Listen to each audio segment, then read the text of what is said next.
BNP একটা খুনিদের দল এবং জনগণের অধিকার খর্ব করাই এদের রাজনীতির প্রধান কাজ। আজকেও তারা এদেশের সাধারণ মেহনতি মানুষের অধিকার হনন করার জন্যই কালো পতাকা নিয়ে মাঠে নামছে। আবারও এদেশকে একটা সন্ত্রাসী জঙ্গি রাষ্ট্রে পরিণত করার লক্ষ্যে বাংলাদেশ আওয়ামী যুবলীগ অতন্দ্র প্রহরীর মতো ওদেরকে রাজপথে প্রতিহত করবে এবং আওয়ামী লীগ সরকারের মানবিক উন্নয়নের ধারা এবং এদেশের মানুষের মাথা উঁচু করে দাঁড়াবার অধিকার রক্ষার্থে সর্বশক্তি নিয়োগ করবে রাজপথে ইনশাআল্লাহ। বঙ্গবন্ধু কন্যার লক্ষ্য একটি মানুষও রংপুরে বিশেষ করে গৃহহীন থাকবে না, ভূমিহীন থাকবে না। বিশেষ করে রংপুর বিভাগের সবচেয়ে বেশি ভূমিহীন মানুষ ছিল এবং দুর্ভিক্ষ কবলিত লোকও ছিল সবচেয়ে বেশি, আপনারা জানেন, ওই সকল অমানুষদের শাসন আমলে, তাই না? ইতিমধ্যে বঙ্গবন্ধু কন্যা জাতির পিতা বঙ্গবন্ধুর গুচ্ছগ্রাম, আদর্শ গ্রাম এবং আশ্রয়ণ প্রকল্পের কাজ করে চলছে। এই আমলে বঙ্গবন্ধু কন্যার সরকারের আমলেই আজকে বাংলাদেশ কিন্তু আর পিছায় নাই। বাংলাদেশ এগিয়ে যাচ্ছে। ক্ষুধা দারিদ্র মুক্ত বাংলাদেশ গড়াই আমাদের এই সরকারের প্রধান লক্ষ্য। আমাদের লক্ষ্য 2041 সালের মধ্যে উন্নত এবং সমৃদ্ধ দেশে আমরা গড়ব। আমাদের এই অগ্রযাত্রা আর কেউ নস্যাৎ করতে পারবে না যদি আমরা রাজপথে সরব থাকি, রাজনৈতিকভাবে সচেতন থাকি। জননেত্রী শেখ হাসিনা 2010 সালেও রংপুরকে 7ম প্রশাসনিক বিভাগ হিসাবে মর্যাদা দিয়েছে। 8টা জেলা এবং একটা মহানগর নিয়ে মোট 33টা নির্বাচনী আসন নিয়ে আমাদের রংপুর বিভাগ, যার মধ্যে এই দ্বাদশ সংসদ নির্বাচনে আমরা 22টা আসনে নৌকা জয়ী হয়েছে। বাকি অনেক আসনে আমাদের আওয়ামী লীগের নেতৃবৃন্দরাই জয়ী হয়েছেন। ভোট পড়েছে প্রায় 30%-এরও বেশি।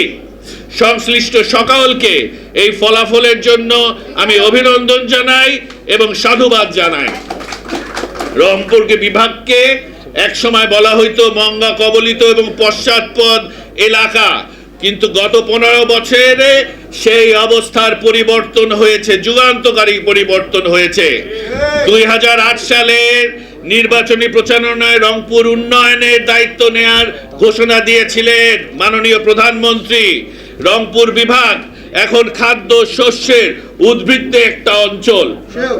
এক সময় মঙ্গাপীড়িত উত্তর অঞ্চল এখন কিন্তু সমৃদ্ধ জনপদ হিসাবে পরিচিত। মাননীয় প্রধানমন্ত্রীর যোগ্য নেতৃত্বে ও দিক নির্দেশনার ফলে আজকে এই বিভাগের অভাব বলতে গেলে দূর হয়ে গেছে। সৈয়দপুর বিমানবন্দরকে আন্তর্জাতিক বিমানবন্দরেও উন্নীত করা হচ্ছে। ভারত বাংলাদেশ ফ্রেন্ডশিপ পাইপলাইনের কাজও সমাপ্ত। এই সকল কাজ রংপুর বিভাগের আর্থসামাজিক উন্নয়নে যুগান্তকারী ভূমিকা রেখে চলেছে। রংপুর বিভাগ গত 15 বছরে এক অনন্য সাধারণ রূপ ধারণ করেছে। উন্নয়নের জয়যাত্রায় সমৃদ্ধ এই রংপুর বিভাগবাসী। প্রধানমন্ত্রীর রংপুরের নির্বাচনের সমাবেশ ছিল আমাদের দেখা সবচেয়ে দৃষ্টিনন্দন নির্বাচনী সমাবেশ। আমি আপনাদের সকলকে এবং যুবলীগের সেই সমাবেশে ভূমিকা অত্যন্ত আকর্ষণীয় ভূমিকা ছিল, সবার প্রশংসা যোগ্য আপনারা, যা আমাদের স্মৃতিপটে এখনো ভাসে। রংপুরের সমাবেশ, ওই নির্বাচনী জনসভায় মাঠটা একটু ছোট ছিল, কিন্তু সারা শহর যে রূপ ধারণ করছে সত্যি দৃষ্টিনন্দন, আমাদের চোখে এখনো ভাসে। এখনো আমরা বিভিন্ন আলোচনায় এইটা নিয়ে কথা কই। ওই নির্বাচনী জনসভায় শেখ হাসিনা অনেকগুলো উপহার দিয়ে আসছে আপনাদেরকে। তিনি রংপুর পল্লী উন্নয়ন একাডেমি প্রতিষ্ঠা করেছেন, আপনারা জানেন। তাছাড়া রংপুর শিশু হাসপাতাল, পুলিশ হাসপাতাল, সৈয়দপুর বিমানবন্দরের সৈয়দপুর বিদ্যুৎ কেন্দ্র, কুড়িগ্রামের কৃষি বিশ্ববিদ্যালয়, রংপুরের বেগম রোকেয়া বিশ্ববিদ্যালয়, সৈয়দপুর রেলওয়ে কারখানা, অনেকগুলো অর্থনৈতিক অঞ্চল সহ নীলফামারী মেডিকেল কলেজ ভিত্তিপ্রস্তর স্থাপন করেছেন প্রধানমন্ত্রী। এখন থেকে প্রত্যেক উপজেলায় কারিগরি স্কুল দিয়ে করে দিচ্ছেন, যাতে করে দক্ষ যুব শক্তি সৃষ্টি হতে পারে। বিনা জামানতে ঋণ দেওয়ার ব্যবস্থা করছে আমাদের যুব সমাজের জন্য, যাতে করে তাদেরকে আর জমি জমা বিক্রি করে বিদেশে যেতে না হয় বা ব্যবসা বাণিজ্যে বিনিয়োগ করতে না হয়। কোনো গিয়ে ছাড়া, কোনো জামানত ছাড়া এই লোন যে কেউ নিতে পারে, 2 লক্ষ টাকা পর্যন্ত মনে হয়। তাই আমরা দায়বদ্ধ জননেত্রী শেখ হাসিনার কাছে, কিন্তু সর্বোপরি আমরা দায়বদ্ধ এদেশের জনগণের কাছে। যুবলীগের সকল নেতা কর্মীরা মানুষের পাশে থাকবে, এটাই আমাদের প্রতিজ্ঞা।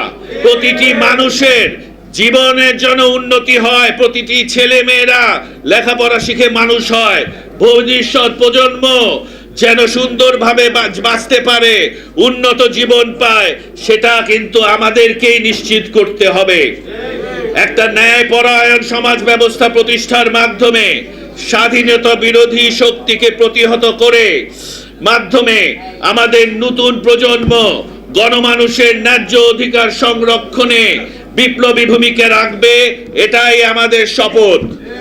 এভাবেই বাংলার আপামর জনগণকে সঙ্গে নিয়ে মুক্তিযুদ্ধে চেতনায় সমৃদ্ধ একটা নব বিপ্লবের সূচনা করবে আমাদের প্রগতিশীল যুব সমাজ। এই প্রতিজ্ঞা ব্যক্ত করে আমি রংপুর বিভাগের প্রতিনিধিদের মধ্যে শীতবস্ত্র হস্তান্তর করার মধ্য দিয়ে আমার বক্তব্য শেষ করছি। সবাই